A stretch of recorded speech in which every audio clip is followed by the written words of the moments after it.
Hello guys, welcome sa Alhasa. Nandito tayo sa Alhasa, 500,000 sa Hofuf. Tingnan mo yung pila, pagkahaba-haba. Nang dahil yan sa bagong promo na nilabas ng 500,000 ngayon, yung bibili ka ng coffee tapos may kulay pink na mug. O, tingnan mo ang haba ng pila. Yung drive-thru din nila pagkahaba-haba. Katabi lang nila yung Starbucks. Starbucks walang masyadong tao. Drive-thru nila is empty. Pero yung 500,000 puno yung drive-thru.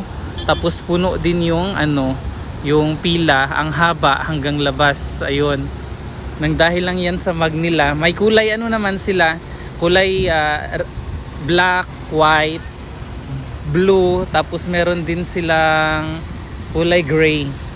Meron akong lahat ng kulay nun, pero yung pink wala pa. Patapusin lang muna natin yung pila na yan pagkahaba-haba hanggang labas. Baka bukas ako